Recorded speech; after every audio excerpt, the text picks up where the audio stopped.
OVNIs, os arquivos secretos da KGB. Apresentado por Roger Moore.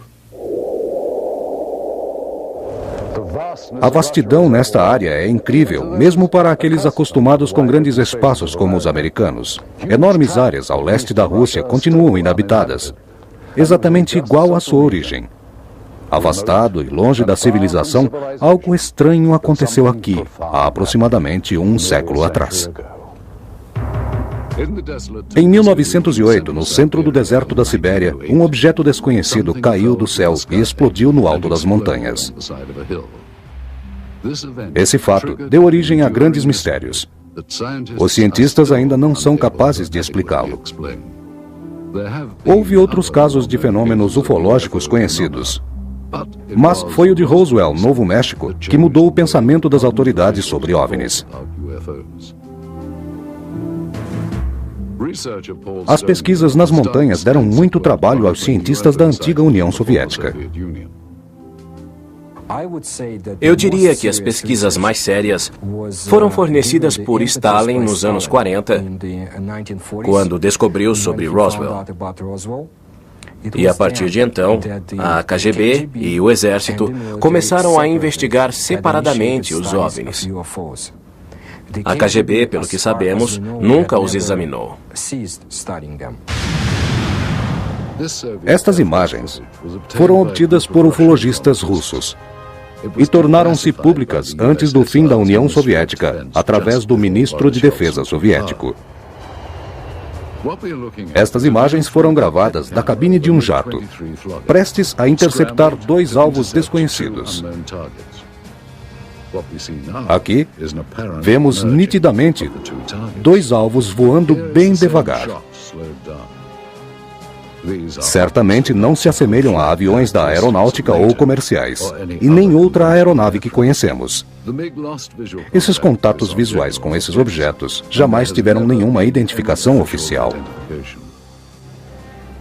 Atendendo a uma conferência internacional e trocando informações sobre OVNIs, pesquisas em ambos os lados do globo foram capazes de aumentar o conhecimento sobre esses fenômenos. Richard Haynes foi à Rússia várias vezes e realizou muitas pesquisas.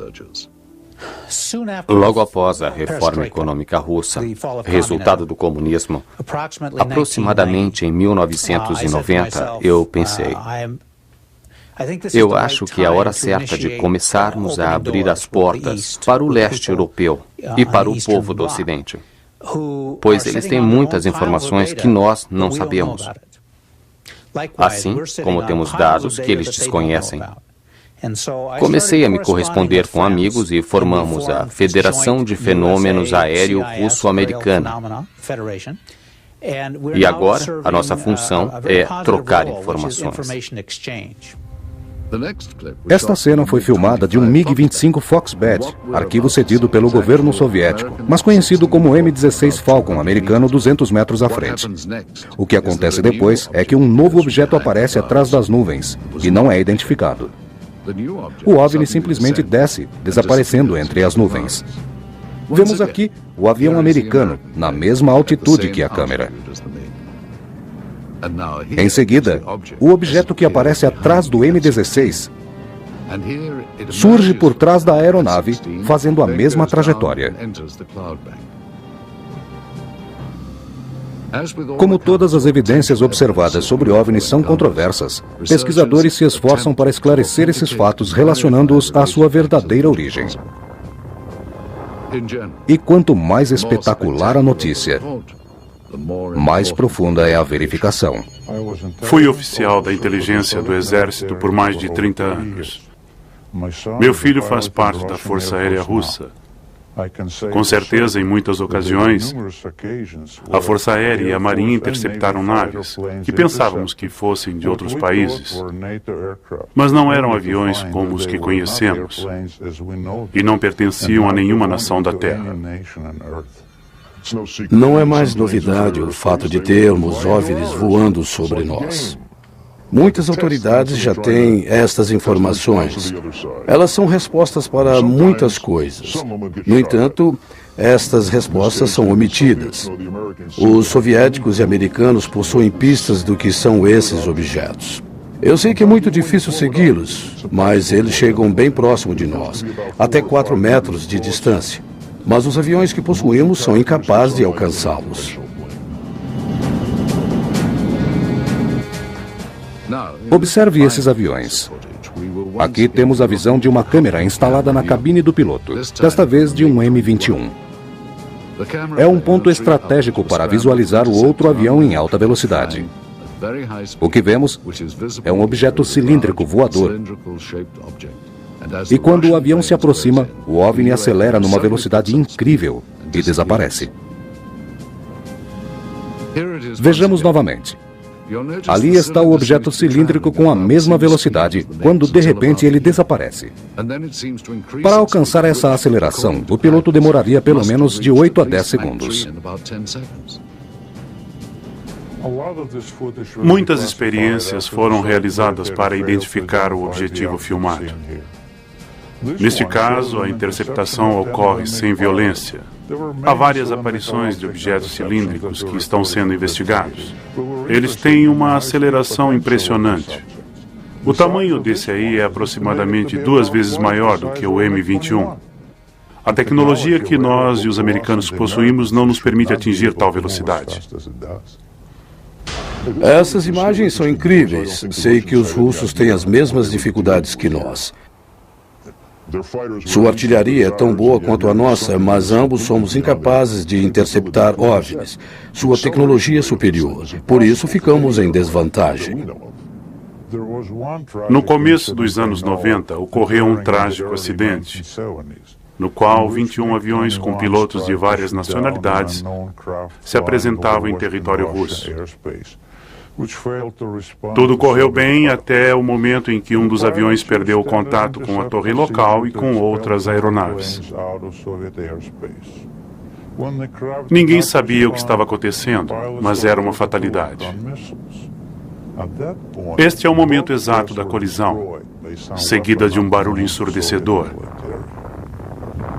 Os 2 pilotos morreram subitamente.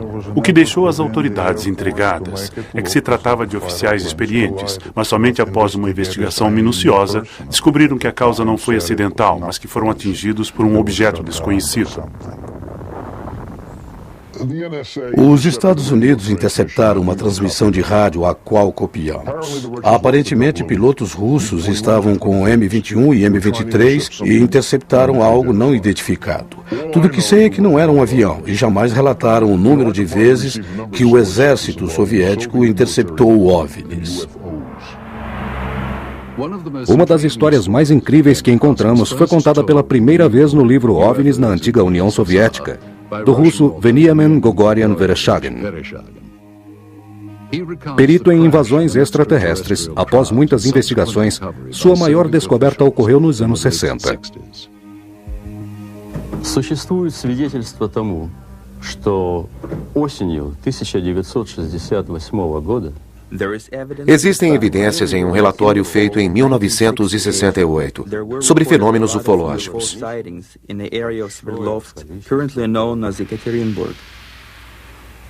27 ноября многие жители поселка Березовский Свердловской области. Os fenômenos surgiram em novembro de 1927. Os relatos são de pessoas que moravam próximo às áreas afetadas. Вдруг один шар стал падать. Elas descreveram a queda de 3 bolas de fogo sobre as montanhas. Houve uma grande explosão. O barulho foi ouvido a quilômetros de distância. Em poucos dias, uma foto do local saiu em um artigo. В которой говорилось о том, что взрыв, услышанный многими, O artigo dizia que a área devastada era do tamanho de um enorme ginásio de esportes.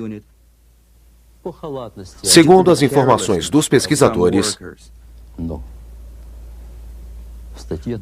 o jornal também dizia que alguns moradores dessas áreas encontraram um material desconhecido. Esta é uma cópia de um jornal russo de 29 de novembro de 1968. Estampava como manchete principal: o que era isso? O artigo relatava algo extraordinário. Parecia a queda de uma nave. Traduzimos da cópia russa: 5 bolas de luz incandescente apareceram no horizonte e começaram a se mover em direção à cidade. 4 delas se moviam em direções opostas, e a quinta rapidamente começou a perder altitude e desapareceu na floresta. Poucos segundos após seu sumiço, houve uma grande explosão na floresta. Mas a declaração oficial informava que a explosão foi provocada por um incêndio num armazém de pólvora número 27. E a culpa foi de um funcionário que teria provocado o incêndio causador da explosão. E por isso, teve que indenizar o governo pelo material destruído.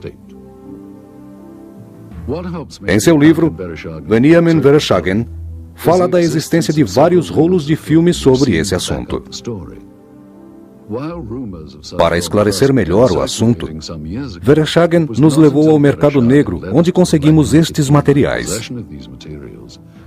Checamos as informações contidas neles e encontramos novas evidências. Se este filme corresponder à história de Vereshchagin, isto é uma nave caída em Sverdlovsk, filmada por militares. O que estamos procurando está aqui, bem diante dos nossos olhos. Vemos oficiais próximos ao caminhão, liderados por um general. Enquanto isso, chega mais uma tropa, liderada por um major. Os 2 grupos se juntam próximos ao objeto. Este filme é um dos rolos que estamos investigando. Estes grupos trocam informações e segredos livremente. São o que os russos chamam ufologistas. É estranha essa cooperação entre eles sobre esses fatos. Frequentemente, vultos de OVNIs são filmados por qualquer cinegrafista amador. Por outro lado, há quem relate contato com seres alienígenas, com os quais a maioria dos pesquisadores mantém um certo ceticismo. Muitos psiquiatras e psicólogos consideram histórias de abdução alienígena mais intrigante do que os ufologistas. As pesquisas feitas sobre relatos oficiais na antiga União Soviética, apesar do governo tê-las negado, encontraram casos documentados de abdução. Estes fatos acontecem tipicamente com uma forte luz branca e brilhante sobre as pessoas, que ficam hipnotizadas e se sentem atraídos pela luz, como se estivessem fora de seus corpos.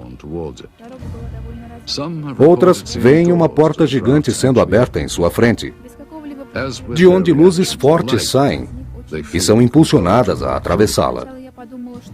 Mas não são capazes de descrever o que havia no interior da suposta nave, só não esquecem dos flashes brilhantes. Destacamos o caso desta mulher, Harriet Council, perita médica. Ela descreveu o uso de objetos que se assemelham a ferramentas cirúrgicas, usadas para implantar algum tipo de chip em sua cabeça. No momento da abdução, a pessoa sente muito medo e ao mesmo tempo fica incapaz de reagir. Elas eram deixadas no lugar onde estavam antes do rapto e não sabiam distinguir se foi um sonho ou não. Porém, ao checarem seus relógios, descobriram que havia se passado muito tempo sem que percebessem. Eles perderam a noção do tempo. Muitos abduzidos possuem uma marca em seus corpos, que parece ser de uma agulha ou outro instrumento médico. No entanto, esses relatos não podem ser confirmados. E essas histórias ainda são contadas principalmente na antiga União Soviética. Seriam esses planos secretos de membros da agência do governo? Este prédio hostil bem atrás de mim, um dia representou o local da maior e mais temida agência de inteligência do mundo. Por que a KGB estaria interessada no que muitos considerariam ficção científica? No começo do comunismo, os soviéticos guardavam segredos em Washington sobre as execuções do governo. Mas para a Rússia não era novidade. Durante o mandato do czar Nicholas, a polícia secreta espionava todo mundo. Havia agentes nas estações de trens, hotéis e teatros. Após a Revolução Russa, o governo aprovou a criação de sua própria polícia secreta, tornando-se o poderoso Ministério do Sistema Soviético. Para continuar a caça aos comunistas, o homem que liderava a polícia secreta, Lavrenti, se tornou um ícone da Revolução. Após a morte de Stalin, a polícia secreta se tornou conhecida como Comitê de Segurança do Estado, a KGB. E com o fim da Guerra Fria, surge a imagem da KGB nas agências internacionais de espionagem. Ninguém estava livre da espionagem. E a KGB era a melhor agência secreta que existia, de olho em quase todo o mundo, com a maior polícia secreta da Europa Ocidental e mais de 300 mil agentes. Seu exército possuía 17 unidades em postos estratégicos divididos em espionagem, serviço secreto e segurança interna. A divisão que correspondia ao Diretório Técnico e Científico era a unidade responsável pela aquisição de informações tecnológicas e matérias ultrasecretas. Os agentes do governo tinham interesse na observação de OVNIs. É provável que o exército soviético tenha se associado ao exército russo. Mas quais seriam as vantagens para os soviéticos? Há muitas especulações sobre a natureza do incidente em Roswell e seres alienígenas. Evidências conclusivas e ao mesmo tempo contraditórias. Em 1997, apareceram OVNIs na América do Norte, logo após a reportagem de Roswell, mas se tornaram casos encerrados. A história foi recontada sugerindo que tudo não passou de um engano. As imagens que mostraremos em seguida sugerem a dissecação de um extraterrestre. Este filme contém imagens interessantes. Exame científico ou médico em um corpo orgânico. A dissecação é feita por cientistas que falam em russo. Parece ser um espécime diferente. O líder da operação descreve os passos e anota as medidas que estão sendo tiradas. Após alguns minutos, há uma mudança no ângulo da câmera.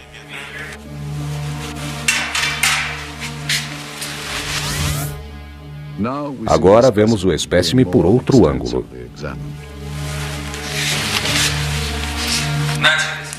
Por favor, segure deste lado. Dê-me um instrumento. Este tecido é duro de cortar. Vamos tentar com o cortador. Segure em ambos os lados.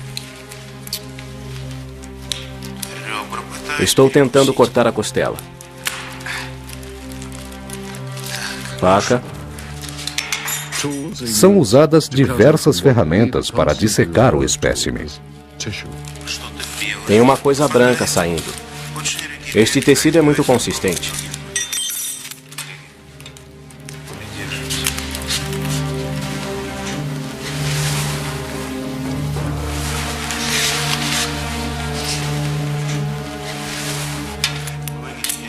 Ajude-me a abri-lo.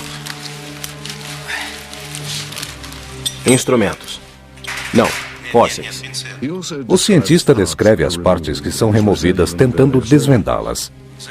Estamos retirando este pedaço, extraindo um órgão interno, uma membrana. E agora, um tecido interno. O ângulo da câmera muda mais uma vez. E, finalmente, os cientistas posam, exibindo as partes dissecadas. Se este filme for autêntico, ele representa uma das maiores descobertas científicas de todos os tempos. Mas onde será que isso foi gravado? E o que aconteceu com o espécime? Se esta filmagem for de fato um exame científico genuíno, o que aconteceu com os resultados? Onde foram parar o que fizeram com o extraterrestre? Por que a KGB manteve isso em segredo por tantos anos? Há mais perguntas aqui do que respostas. A Rússia sempre teve muitos segredos. Alguns foram explicados, mas outros não deixaram pistas. Como o que ocorreu em Donikos e depois em Vascaínos. Muitos ufologistas acreditam que houve a queda de material aéreo em Donikos. Antônio Huneus concorda com essas afirmações. Os melhores indícios de queda de OVNIs são fragmentos que foram analisados e algumas amostras de objetos pequenos. Em janeiro de 1986, alguma coisa caiu na colina de Sverdlovsky. O que Huneus descreve é um objeto cheio de luz que apareceu sobre o mar, perto de Vladivostok. Investigando vários materiais coletados, incluindo bolinhas de chumbo e pedaços de vidros em ótimo estado, constatou-se um altíssimo nível de magnetismo. O resultado da investigação confirmou que a maioria dos objetos provavelmente vieram do espaço sideral. O interessante é que os russos sabiam disso e às vezes se referiam a Tumbaskaya Sighting como Roswell russo. Na manhã de 30 de junho de 1908, na Sibéria, um grupo de pessoas viu cair um objeto incandescente, com cauda de fogo cruzando o céu da região. O objeto caiu na floresta da Virgínia, explodiu, formando uma bola de fogo. Resíduos da explosão ficaram por semanas e destruíram uma área de 10 mil quilômetros que circundava o lugar da queda. Esse fato assemelha-se ao ataque das bombas atômicas de Hiroshima e Nagasaki na Segunda Guerra Mundial. As regiões de Aftemar e Tunguska foram igualmente atacadas. E o resultado foi a destruição de uma área equivalente à de Los Angeles. Nenhum impacto criaria tamanho absurdo igual a esse. Pesquisas e muitas teorias foram desenvolvidas sobre o que aconteceu. Portanto, as conclusões que temos apontam para a queda de um meteoro. Os cientistas acreditam que o fenômeno seja a queda de uma nave extraterrestre. Físicos nucleares tendem a concordar com isso. Muitos países ao redor do mundo possuem informações sobre OVNIs. Sabíamos que o Exército e o Serviço Secreto estavam coletando dados, seja no Brasil, Austrália ou Inglaterra. Assim, a KGB coletou informações, conversou com as pessoas que foram à União Soviética e que possuíam essas informações. Eu conheci cosmonautas soviéticos e outros pesquisadores por lá e não restavam dúvidas de que havia interesse. E, mais uma vez, repúblicas que constituíam a União Soviética cobriam uma enorme área e estavam monitorando os céus porque temiam que os Estados Unidos os bombardeassem. Então, ao monitorar os céus, acabaram detectando OVNIs. Quanto a isso, não restaram dúvidas. Durante o comunismo, não houve nenhuma informação sobre atividades extraterrestres soviéticas. Esse fato confirmou-se recentemente. O ex-secretário da Comissão de Fenômenos Anormais, Alexander Petukov, afirmou que existem declarações oficiais secretas. В рамках этой комиссии, когда в силу своей деятельности она начала No período soviético, começamos a coletar informações do público. Recebemos mais de 15 mil relatos. O problema é que a comissão não era uma organização pública oficial. Hoje em dia, a Rússia é muito diferente do período soviético. Os comunistas diziam que os OVNIs não existem. Mas, na realidade, pensavam o oposto. Acreditavam em vida fora da Terra. O governo também negava os crimes ocorridos na Rússia. E todo tipo de acidente ocorrido era camuflado.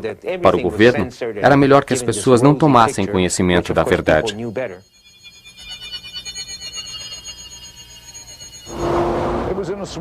Foi por volta dos anos 60 que a Academia de Médicos e Cientistas puniu espiões americanos e apreendeu um dos planos mais bizarros do mundo da inteligência. Durante o período em que estive no Congresso Soviético de Operadores da Inteligência, passei a maior parte do tempo em Moscou. Tínhamos interesse por programas tecnológicos avançados. Novas armas e um sistema de propulsão foram desenvolvidos, enquanto a CIA usava todos os meios para obter informações sobre projetos de pesquisas espaciais. Fiquei em Moscou por 1 ano e meio com mais 2 oficiais do serviço secreto. Na minha equipe havia informantes russos do Ministério da Defesa. Trocávamos segredos e informações sobre tecnologias militares. Acredito que essa tecnologia veio de OVNIs. Os agentes secretos davam informações confusas aos oficiais americanos. Essa era uma tática para despistá-los. Quando os soviéticos começaram a trabalhar com o serviço de inteligência, eu tinha certeza de que era sigiloso. Estavam encobrindo algum fato importante e mantendo isso em segredo.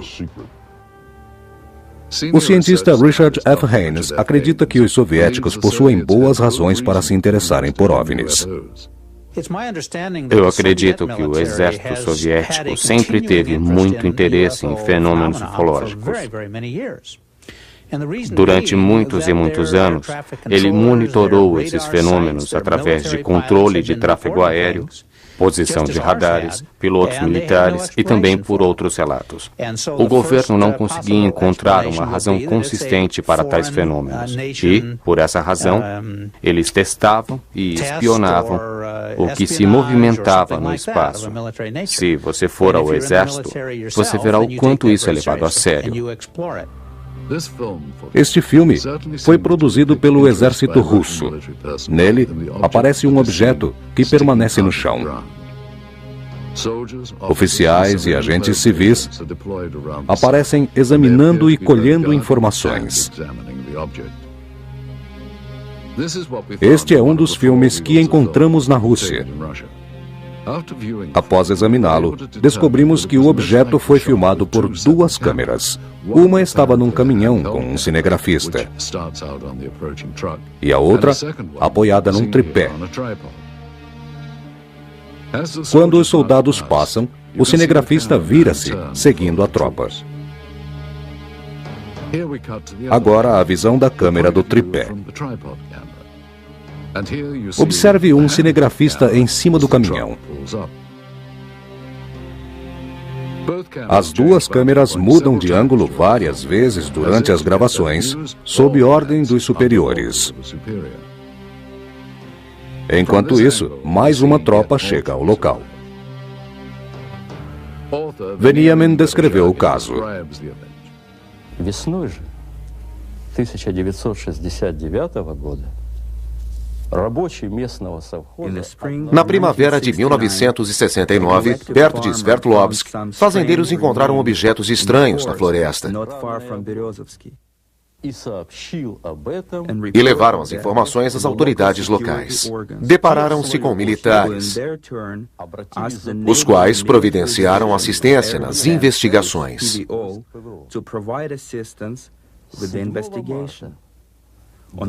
Em março de 69, 2 oficiais da KGB lacraram tudo. Знаете, в дальнейшем события приняли более такой масштабный характер.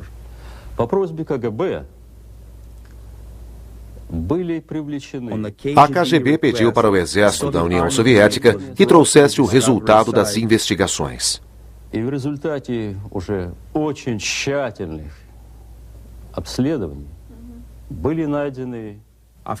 Após investigarem o lugar, encontraram um objeto com a forma de um disco gravado com uma de suas metades no chão.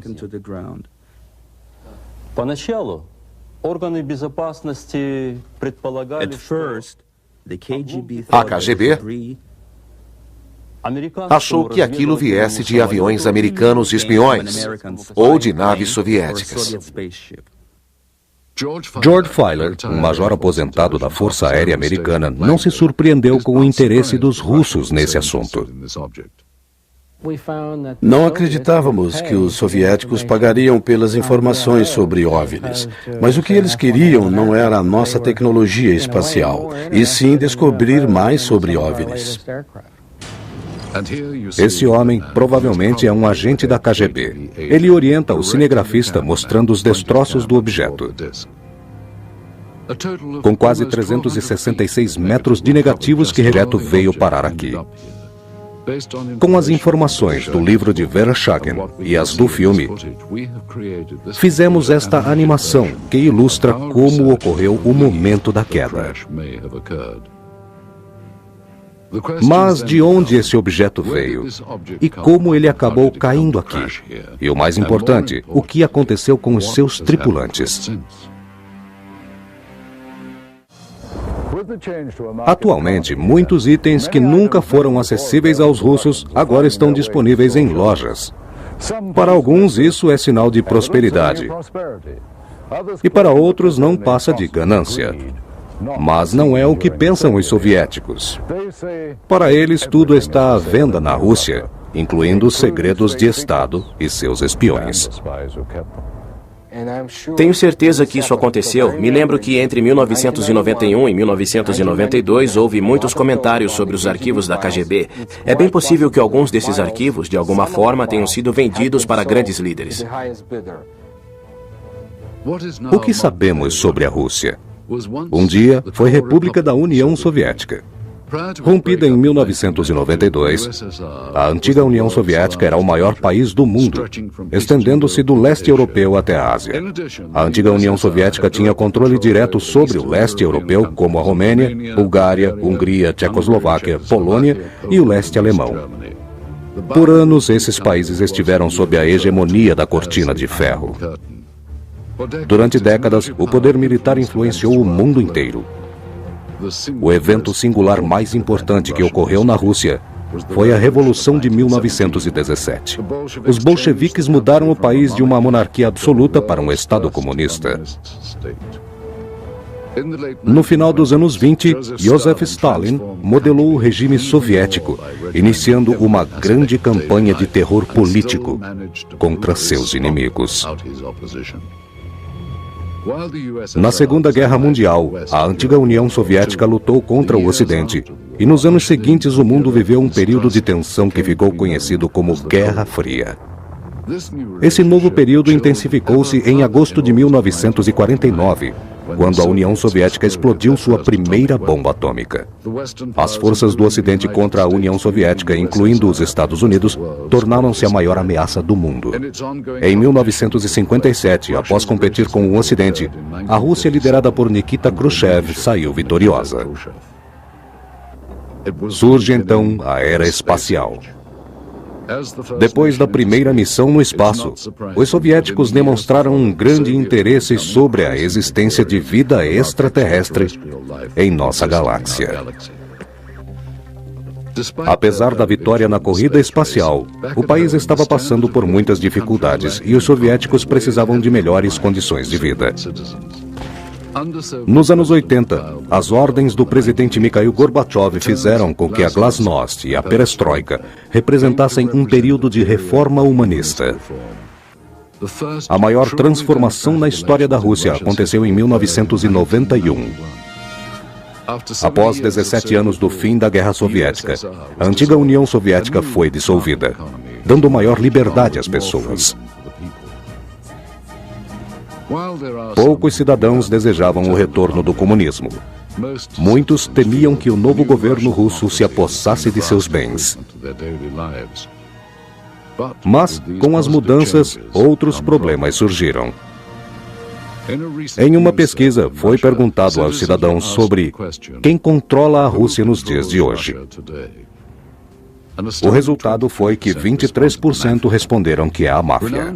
Alexander Solzhenitsyn é um romancista consagrado. Ele diz que o caos econômico da Rússia é o resultado das reformas criminais que criaram uma nova classe, a máfia capitalista. A máfia mundial é um sistema criminoso também organizado na Rússia, envolvendo oficiais do governo, homens de negócios e organizações controladas por grupos criminosos.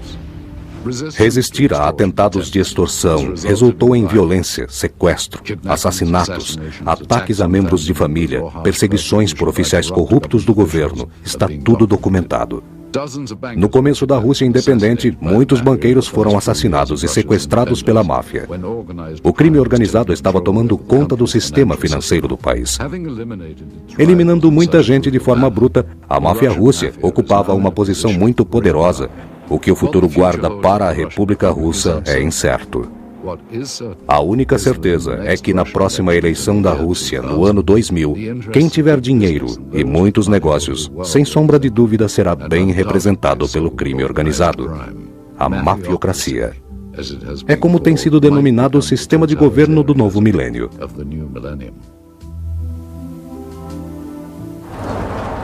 Com o fim da União Soviética, muitas mudanças ocorreram em Moscou e no restante da Rússia. O comunismo e o rigoroso controle de governo também mudaram. Acredite, a Rússia sempre teve uma sociedade secreta.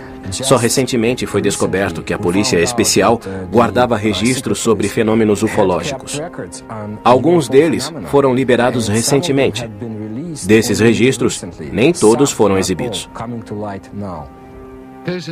Há muitas perguntas sobre este filme, mas os especialistas dizem que é autêntico.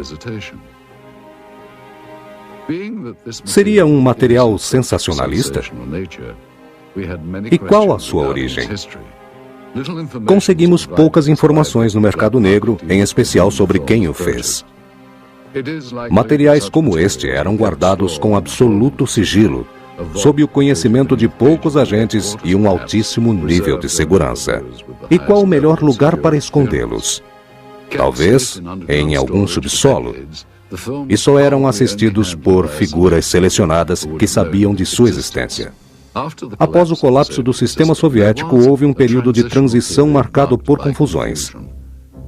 O resultado do velho regime aproxima-se da vulnerabilidade das mudanças extintas da União de Cromwell. Aqueles com conexões do velho regime se encontraram em ótimas posições para explorar a situação. Havia muito caos quando a União Soviética se desintegrou. Na minha opinião, era muito fácil para agentes da inteligência conseguir tais arquivos e vendê-los por aí. Fomos em busca de uma documentação que talvez prove a autenticidade do filme. Não gostaríamos que tudo fosse em vão. E descobrimos que com perseverança, dinheiro e um pouco de paciência, é possível conseguir documentos soviéticos secretos. Usando uma câmera escondida na busca de materiais proibidos, fomos a uma reunião que marcamos meses atrás. Essa transação entre um de nossos contatos em Moscou e um intérprete com um negociante local do mercado negro provou ser uma das melhores proezas realizadas com sucesso. O local dessa reunião é uma velha fábrica de tecido no distrito de Moscou. Esse oficial é o negociante. Ele disse que conhece muito bem o mercado negro. Após a apresentação, começou uma pequena conversa. O americano com o intérprete perguntaram se estava tudo bem com os documentos. Então os documentos estão aqui? Pergunte se estão com ele. Ron quer saber se você está com os documentos aqui. Yura, você me deu uma difícil tarefa. Esse tipo de documento é muito difícil de se encontrar. Eu sei disso. Estou muito grato pela sua ajuda. Fedor falou muito bem de você. É claro, eu conheço pessoas importantes. Soube onde encontrá-las, mas foi muito perigoso. O que ele disse? Estão aqui? Espere. Isso é valioso. Eis o porquê de nós não entendi.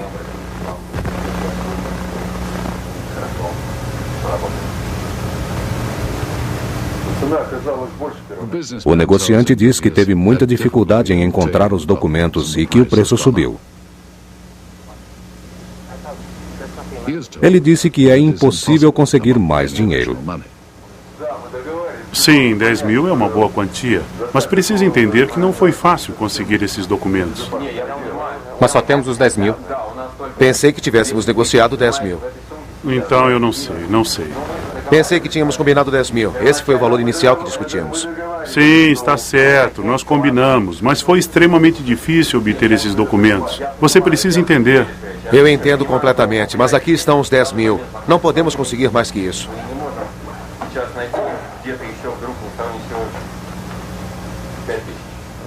Ele tem apenas 10 mil. Após a concentração, o negócio vai ser fechado com o preço inicial. Está bem, nos dê o dinheiro. Os documentos finalmente chegam às mãos do intérprete, que os examina.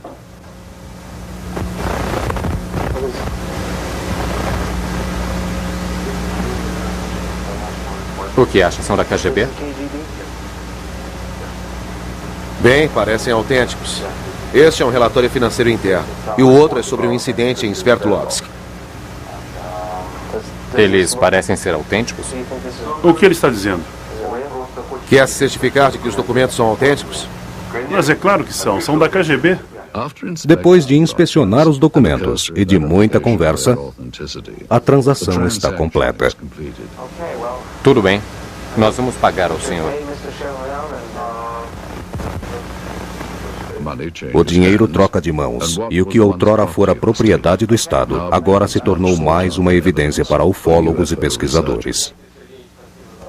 O que fez essa transação ser um sucesso foi o fato de que a maioria dos documentos adquiridos eram diversificados e incluem uma página super secreta sobre uma operação conhecida como Sverdlovsk Midget, requerida pelas forças militares através do Ministério de Defesa soviético. Quais as chances do governo ocidental manter um segredo tão debatido? Algo parece certo. Procedimentos secretos foram executados por trás da cortina de ferro. O que eram esses procedimentos? E por que longe da imprensa?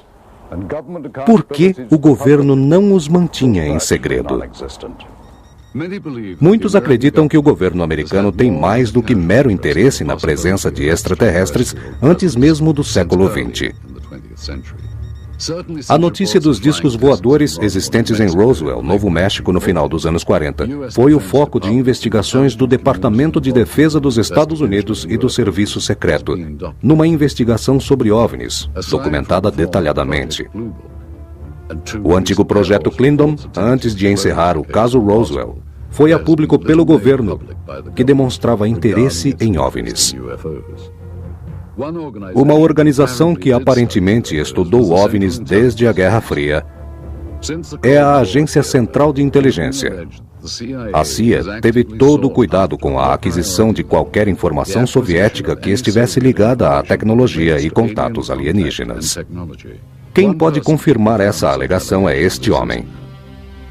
Ele foi agente da CIA por 6 anos. Era perito em assuntos de interesse russo e atividades especiais. Hoje trabalha na área privada como analista de segurança. Ele pediu para não ser identificado devido ao seu cargo e sua posição social.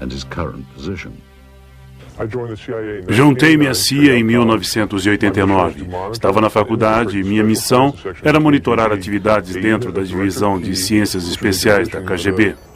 Havia um departamento chamado Primeiro Diretório-Chefe. É o Departamento de Ciências Especiais que analisa, explora e interpreta conhecimentos extraterrestres. Essa divisão especial de ciências tem um vasto relatório sobre quedas de OVNIs na região soviética e nos países vizinhos. Nessas áreas pode-se observar onde os OVNIs caíam em boa parte da União Soviética. Essa filmagem foi capaz de mostrar não só a queda de um objeto em 1968 em Sverdlovsk, mas também a documentação de uma tecnologia ufológica. Eu estava impressionado com o controle da União Soviética, especialmente depois do fim da Segunda Guerra Mundial. Com o avanço que obtiveram com a tecnologia extraterrestre, com a qual a União Soviética foi tão beneficiada. Durante a transformação da ex-União Soviética, muitos acreditavam que as informações que os soviéticos tinham na época da Guerra Fria não poderiam estar nas mãos dos Estados Unidos nem da CIA. Desde o começo da corrida espacial, os Estados Unidos e Rússia fizeram muitos investimentos independentes. Contudo, algumas das descobertas de ambos os lados foram obtidas através de espionagem. Essa controversa engenharia. Essa engenharia vem sendo adaptada desde o início da civilização moderna para uso exclusivo do exército e da indústria da espionagem. Esta prática adquiria segredos e adaptações que ficaram conhecidas como engenharia reversa. A partir do incidente acontecido em Roswell em 1947, há quem acredite que a origem da tecnologia militar americana não seja da Terra.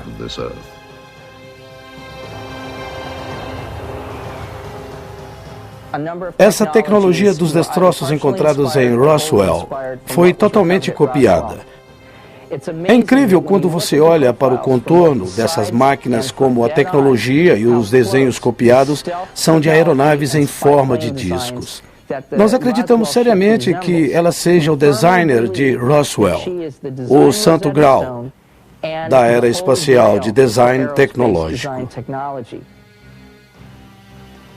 De acordo com testemunhas, esta amostra de material foi colhida de uma nave durante a reforma econômica da ex-União Soviética, que possui uma tecnologia muito superior a qualquer outra.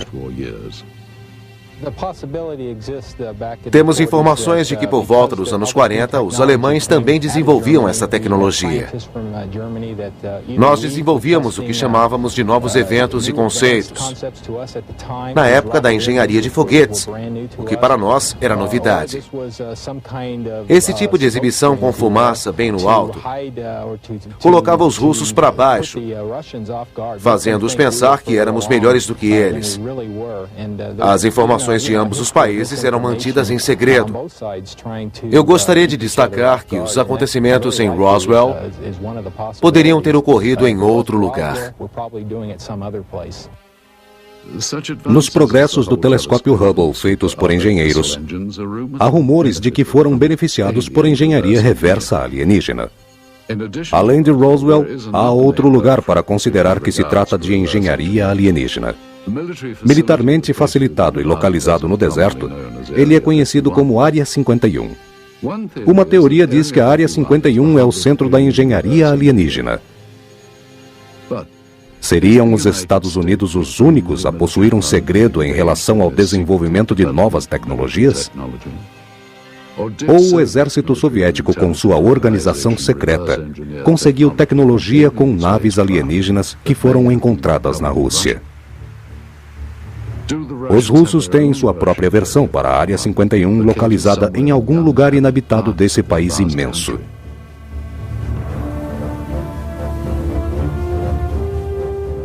Será que a KGB, além de tudo, mantinha uma forma de comunismo interno, além de manipular a tecnologia avançada alienígena em toda a área soviética?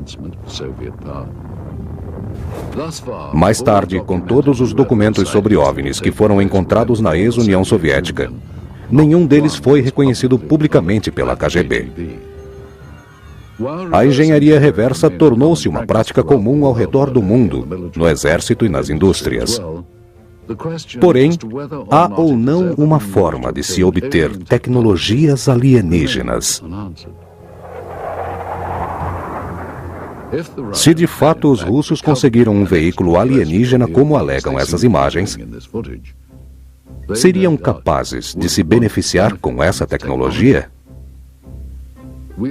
Convidamos alguns ufologistas para assistirem a esse filme e nos darem suas opiniões. Também sabemos que discos voadores tinham caído na União Soviética e que alguém monitorou isso, possivelmente um radar, um satélite, pois eles já tinham satélites naquela época, ou um relato de moradores da região. O fato era que havia tropas lá e um cameraman.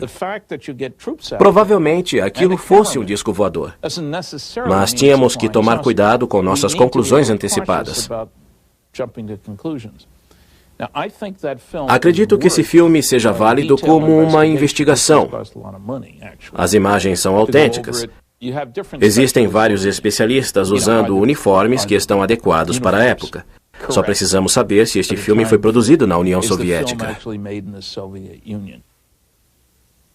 Pedimos ao especialista Sergei Goncharov para examinar a autenticidade do filme.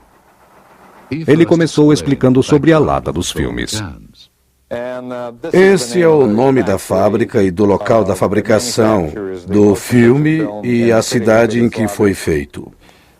É um filme com película tipo A2.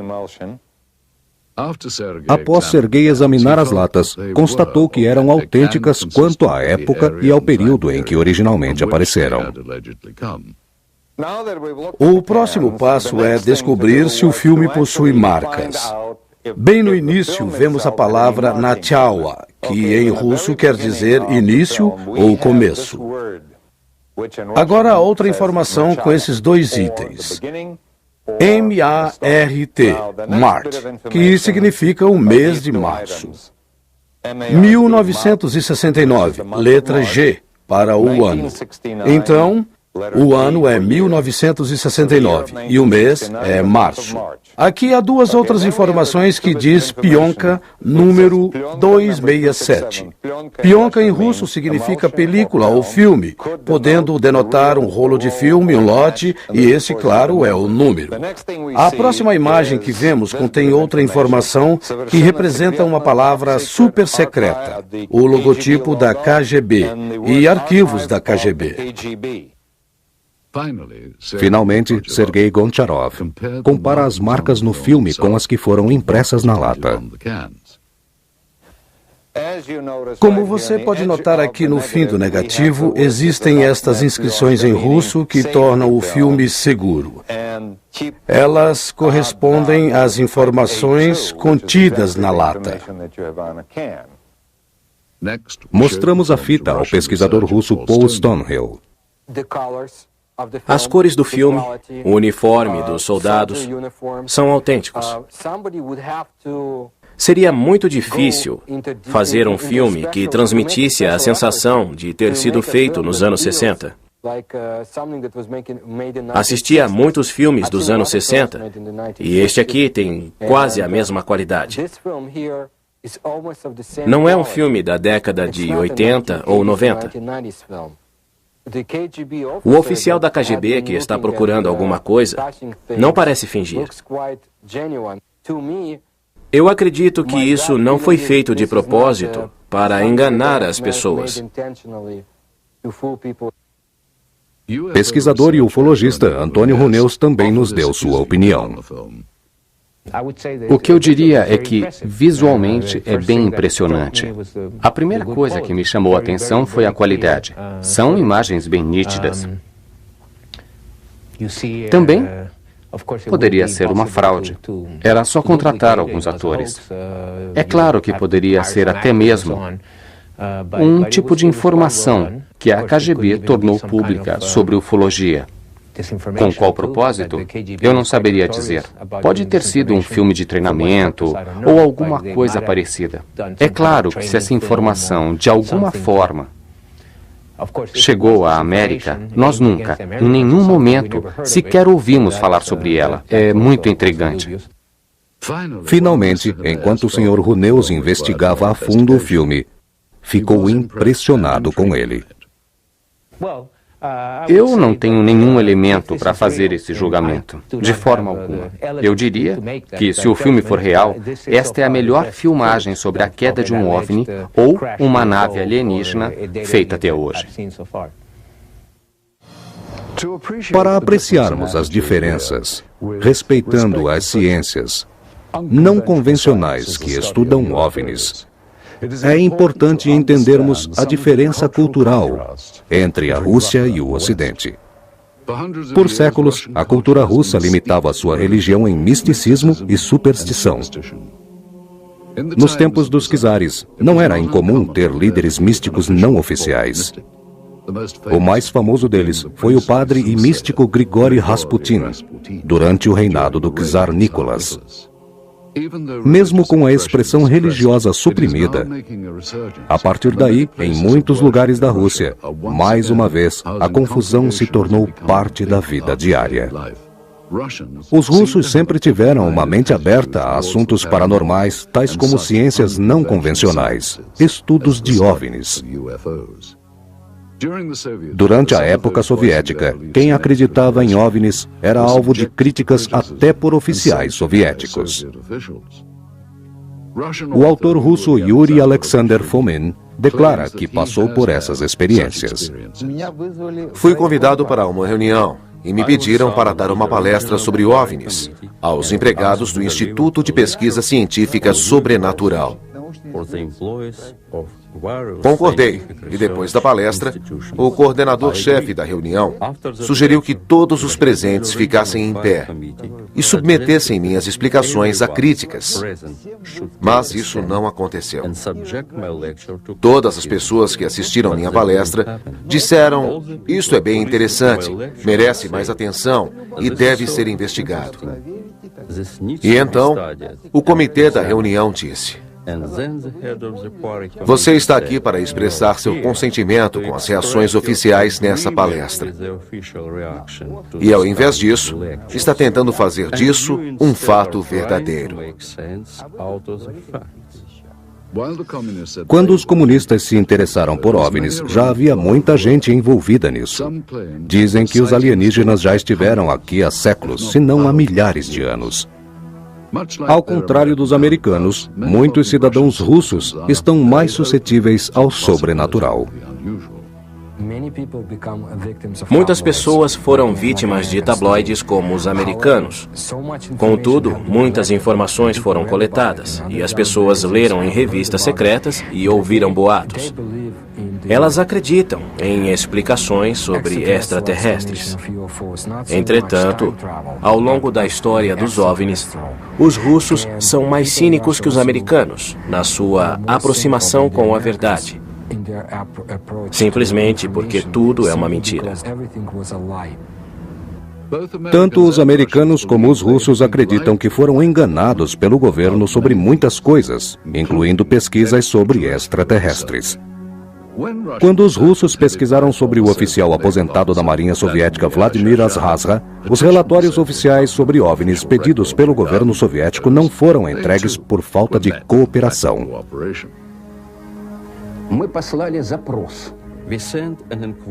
Perguntei sobre os arquivos do Ministério da Defesa e os arquivos da KGB.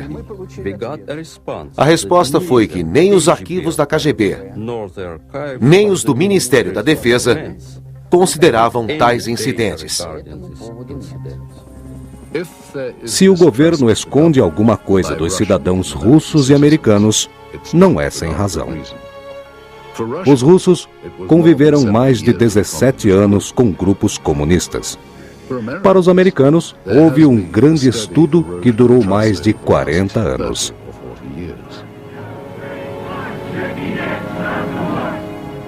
O conhecimento dos americanos de que seu governo não foi honesto só veio aparecer depois dos anos 60, quando a Guerra do Sudeste Asiático foi escalada secretamente com campanha de bombardeamento no Camboja. Nos anos 80, soldados armados foram lutar contra os anticomunistas na Nicarágua. A violação das leis americanas não foi conhecida publicamente. Que Deus abençoe a América. Não é à toa que muitos cidadãos americanos e russos duvidam da honestidade de seu governo, pois as informações sobre OVNIs são controversas e medíocres. Além de negar oficialmente o interesse de possíveis visitas extraterrestres, o governo dos Estados Unidos e da ex-União Soviética estão sem dúvida nenhuma interessados no que pode haver além de nosso planeta. O homem sempre ficou intrigado com a possibilidade de existir vida na galáxia, e os programas espaciais russo e americano representam um grande investimento para explorarem um universo desconhecido. Perto do fim da Segunda Guerra Mundial, os Estados Unidos, com seu poder em ascensão, resolveram mudar de lado e derrotar seu novo rival, a União Soviética.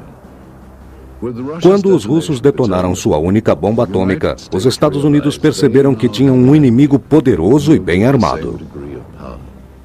Durante a gestão de Truman, muitos funcionários do governo se tornaram praticantes do comunismo, eventualmente liderados por comunistas soviéticos que espionavam os comitês de ativistas americanos. Winston Churchill declarou que a paz na Europa estaria atrás da cortina de ferro e que estava começando um novo conflito entre o Oriente e o Ocidente, a Guerra Fria.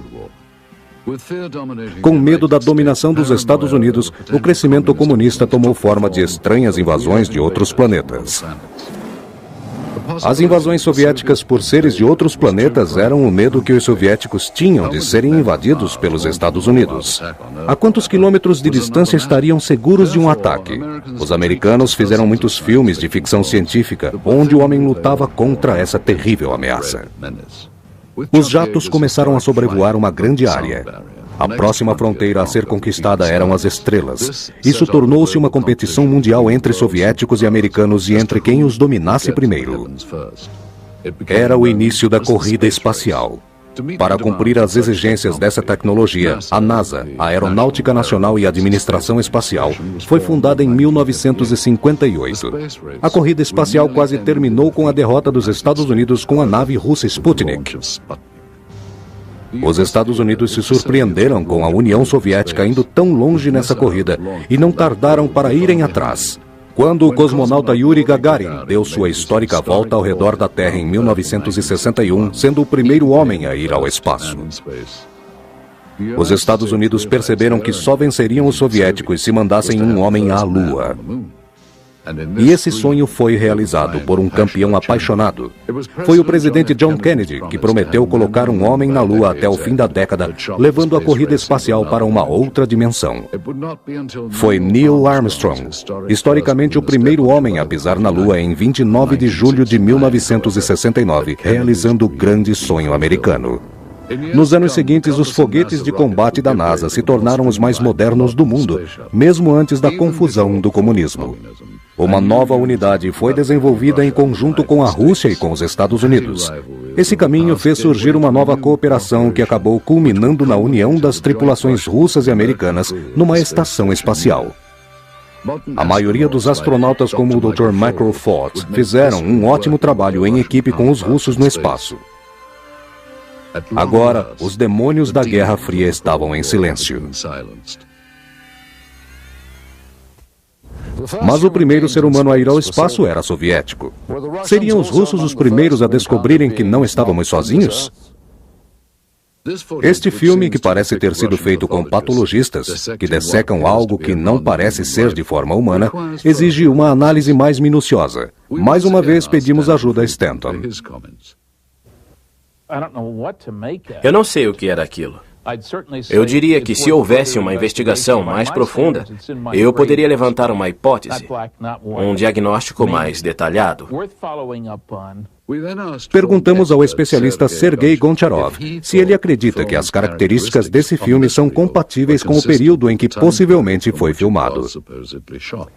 As informações que consistem nas latas, junto com os negativos e com outros dados da corporação, são informações compatíveis.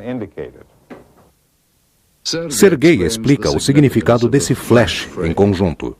Percebemos uma importante característica do filme.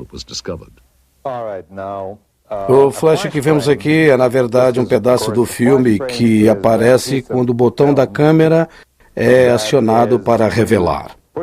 E, novamente, é desativado e religado. De acordo com a inércia, a câmera vai de vez em quando disparar um flash ou uma luz. Ou se você focar a câmera longe de uma pessoa, verá algo bem diferente. Estes flashes aparecem entre um take e outro. E às vezes mostram coisas ou pessoas que não fazem parte da cena. Aparecem pessoas que não têm nada a ver com as informações da cena anterior. Aqui aparece o indivíduo de uniforme entre as pessoas que estão fazendo autópsia. É alguém usando o uniforme civil. Eles não estavam lá antes. Esse é um flash que não significa que o procedimento tenha sido fotografado. O Sr. Goncharov concluiu que o filme é daquele período que pertencia ao governo soviético e à KGB. Mas há uma grande discrepância que ainda precisa ser estudada. Sempre que há um assunto desse tipo, é necessário fazer uma investigação rigorosa, mais esclarecedora. Stanton Friedman ficou bem intrigado com as técnicas usadas no filme. Eu não sei o que esses peritos faziam com aparelhos cirúrgicos num centro médico, mas trata-se de uma autópsia. Basta olhar para o rosto deles. Eles estavam olhando para duas direções diferentes, percebemos isso facilmente, agiam com naturalidade e não temiam nenhuma contaminação, como se nada fosse tóxico. Pode ser que já tivessem passado por essa rotina ou já sabiam que nada era tóxico. Levamos o filme para a excelente doutora Annette Ryan, formada pelo Instituto de Patologia do Exército. A primeira coisa que notei foi o tipo de uniforme usado pelos médicos. Eles estavam usando jalecos brancos. Seria mais comum se estivessem vestindo aventais brancos. E é claro, além da filmagem não estar nítida, esses médicos aparentam ser muito jovens. Mas era comum a atuação de jovens cientistas russos nesse tipo de exame. Além disso, os médicos veteranos não se envolviam nesse tipo de procedimento. Notei que eles usavam luvas, mas não usavam nenhuma outra proteção. Não usavam óculos, máscaras, não usavam toucas, nenhuma roupa adequada para isso. O que indica que não temiam uma possível contaminação. Mas isso é típico da medicina russo-soviética, pois achavam que o uso de proteção para essa ocasião era desnecessária, o que seria impossível de acontecer nos Estados Unidos. Seria um absurdo. Depois, a doutora Ryan nos explicou alguns procedimentos médicos específicos. Eles usavam a ferramenta certa para abrirem o peitoral. O uso dessas ferramentas era um procedimento normal para a época. O modo como estavam segurando e usando os instrumentos está correto. Isso indica que essas pessoas sabiam o que estavam fazendo. Eu diria com absoluta certeza que realmente são médicos russos. Se olharmos atentamente, esse procedimento é repetido várias vezes nessa filmagem. O que eles estão removendo é um pedaço do material. Um dos médicos retira um órgão e um pedaço de tecido do espécime e os coloca num tipo de pote para análise posterior. Isso é exatamente o que se faria caso fosse uma pesquisa científica. Por exemplo, se um extraterrestre fosse encontrado, esses seriam os procedimentos adequados para exames químicos e microscópicos. O médico-chefe também mencionou que essa estrutura descrita assemelha-se a uma costela. A imagem parece com uma costela. Lembra um torso de algum animal ou uma estrutura humana. Finalmente, a doutora Ryan foi incapaz de identificar o espécime. Ela acredita que as técnicas usadas condiziam com as práticas na União Soviética durante o final dos anos 60. Temos poucas informações sobre o espécime aqui, a não ser as descrições dos patologistas e um código usado pela KGB. Com o que se parecia este espécime? Usando apenas as imagens colhidas deste filme. Processo de escaneamento. Um programa moderno 3D de computador. Um pouco de imaginação e de especulação. Os técnicos recriaram o que muita gente acredita que seja um ser extraterrestre.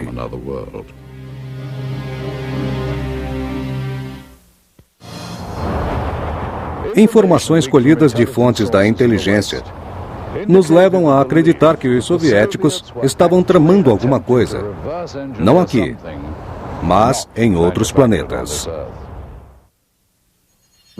Quando essa filmagem foi feita sobre a queda de um OVNI em Sverdlovsk, se qualquer agente da KGB ou qualquer outro agente do governo soviético tivesse colhido partes da nave feita por seres alienígenas, eles estariam bastante interessados em examinar os materiais detalhadamente. Cientistas soviéticos queriam descobrir se as partes da aeronave eram verdadeiramente de origem extraterrestre. Verificaram cada pedaço a um nível microscópico e testes de propriedades físicas e químicas foram realizados. Eles queriam tirar proveito de qualquer nova tecnologia vindas com o material colhido.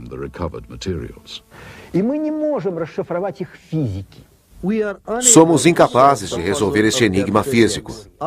Sua física é um tanto quanto mecânica, feita num mundo paralelo. Um tipo diferente de paradigma. Possui uma visão diferente da história. É parecido com o que aconteceria com as pessoas se uma câmera de vídeo fosse produzida no tempo em que Pitágoras viveu. Pitágoras não entenderia. Foi uma tecnologia inventada por nós. De qualquer modo, por mais que os técnicos tentem decifrar a tecnologia deles, sempre falhariam.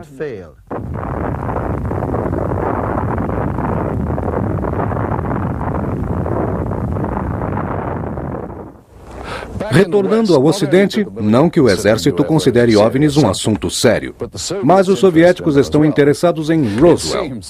Parece que de ambos os lados, discos voadores foram uma criação dos aliados e décadas depois criaram a campanha de espionagem e contra-espionagem.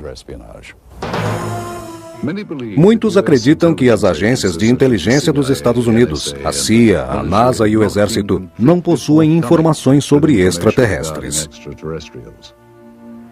Para a KGB, parece que tudo isso é verdade. Alguns alegam que a KGB, assim como o governo americano, talvez ainda use fenômenos ufológicos como desculpa para esconder outro assunto super secreto desde o começo. O ex-cientista pesquisador Dr. Richard Haynes nos disse: tudo o que eu tenho a dizer é que há muitos documentos da época de Stalin. E eles alegam um grande interesse no que estava acontecendo em Roswell por volta dos anos 40. Isso faz sentido do ponto de vista que um grupo de bombardeadores estava reunido.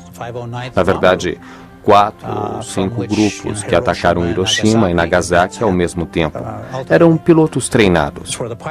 É possível entender que Moscou estava muito interessado nesse assunto.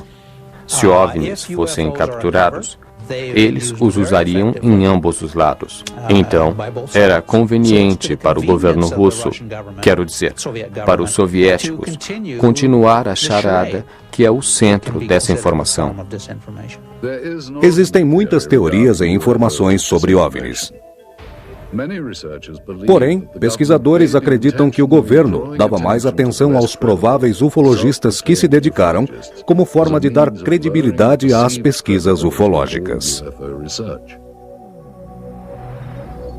Abduções alienígenas e teorias de conspirações são as mais plausíveis e, ao mesmo tempo, as mais visíveis. A cantora russa de rock and roll Natalia Medvedeva alega conhecer muitas pessoas que tiveram contato com aliens. Um sujeito morreu e outro ficou paralítico.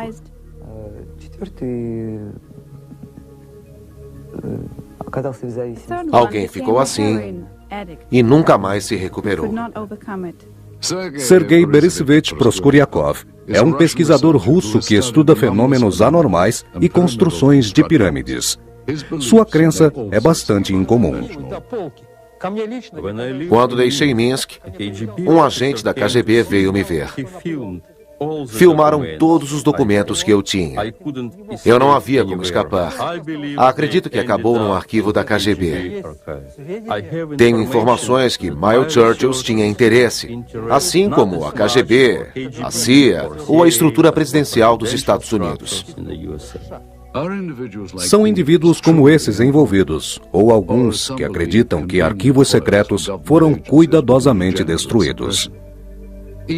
Ambos os modos não descartam a possibilidade de investigações muito mais simples do que a caça a OVNIs ou evidências absurdas. A maioria dos pesquisadores acredita que toda a inteligência extraterrestre potencialmente encontrada deve ser estudada com muito cuidado.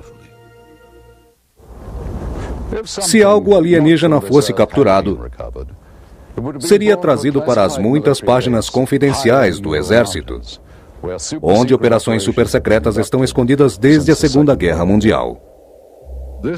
Esta filmagem incrível mostra membros do Exército e aparentemente 2 agentes da KGB inspecionando um disco voador caído. O autor russo Veniamin Vereshchagin tem uma boa ideia do que vem a ser essa operação.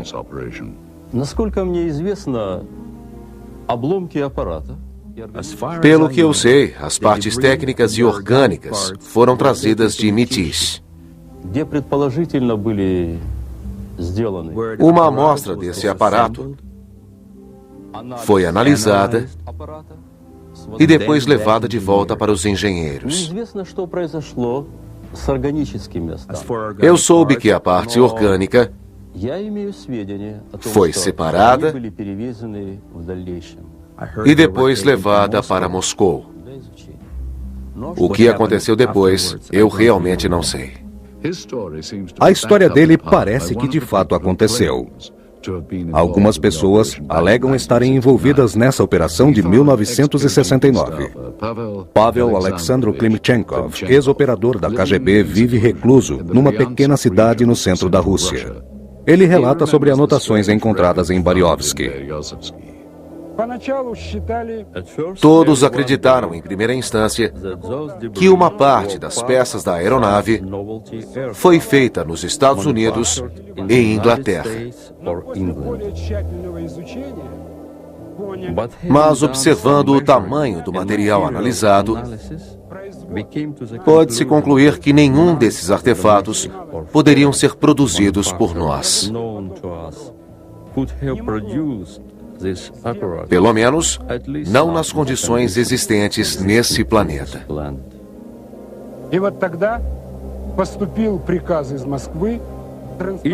Aquela nave foi transportada do interior da Rússia para uma base em Moscou.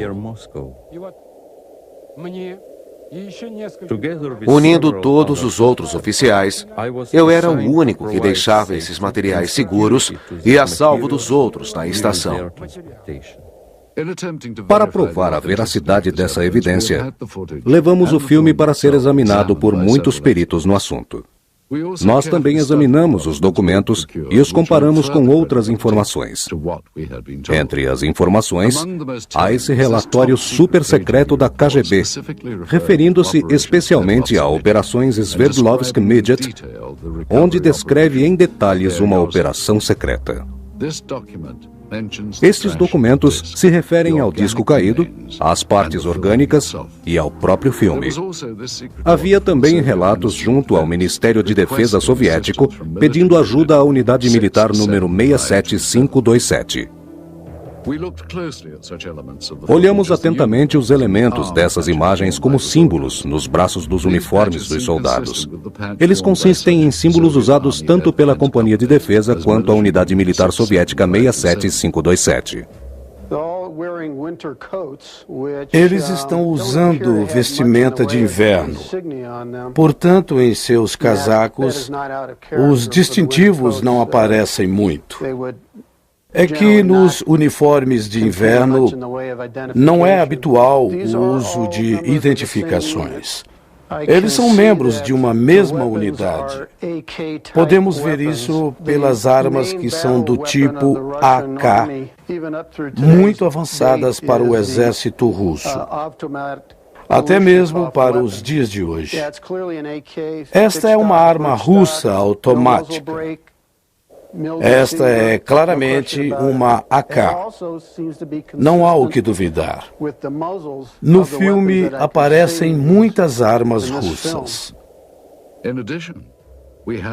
As anotações do exame científico realizado no espécime são semelhantes às imagens da dissecação. Quando Venieman examinou o filme, ficou impressionado com o tamanho do objeto. Será que há 3 décadas os russos capturaram uma nave alienígena e seu ocupante? Se membros do exército soviético têm conhecimento da suposta queda de um OVNI, então o que aconteceu com esse ser? E onde ele estaria escondido? Em que país? Continuando nossa investigação, fomos atrás de novas informações a respeito do incidente chamado Operação Sverdlovsk-Midget. Através de alguns vestígios, como cópias de documentos do governo, fomos a um laboratório do Instituto de Ciência Biológica. Ao tentar obter relatórios sobre o indivíduo dissecado, nos deparamos com esses documentos adicionais, escritos, datados de 24 de março de 1969. Uma semana depois, os documentos indicavam que exames tinham sido realizados. E a causa da morte, hemorragia cerebral. A doutora Ryan disse que a chance disso ocorrer naturalmente é quase impossível.